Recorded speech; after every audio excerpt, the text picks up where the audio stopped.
It's Wednesday and we've just gone through a couple of the hottest days of the year. But in a couple days, a cold front is going to come through and drop the temperature 30 degrees.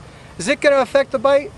You bet it is. There are times during extended warm periods or hot periods that a drop in temperature like this can actually activate the bite, stimulate the bass to start really getting active. That could happen in this case, but it's not likely. What we've got is a real strong period of instability here.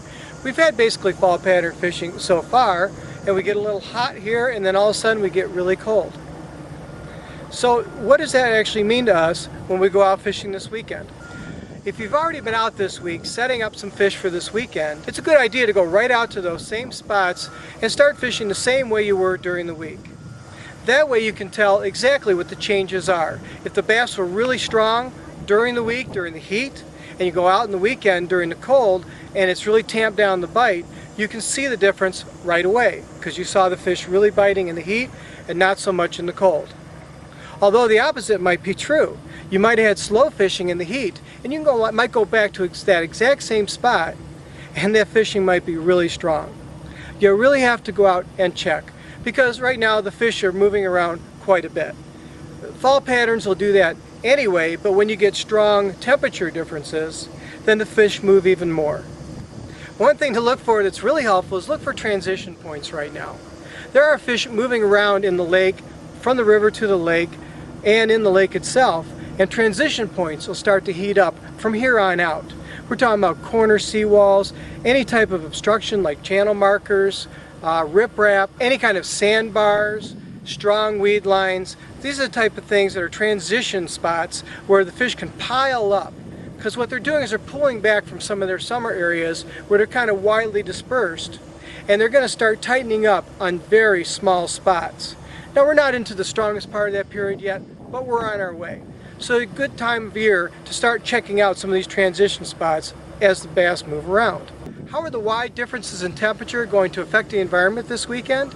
Well, in the St. Clair River, not so much. You can have a big temperature drop like this, but the St. Clair River will change very slowly. The water's coming in from Lake Huron and it's very slow to change temperature. Now in Lake St. Clair, it's just the opposite. Lake St. Clair is so shallow that you can have a big drop in temperature and it'll show up in the water as well. So if you're looking for consistency, the river might be the place to be for you this weekend. In the lake, if you want to watch for those really strong temperature drops, especially as we go forward into October, watch the nighttime temperatures. Those are the most important.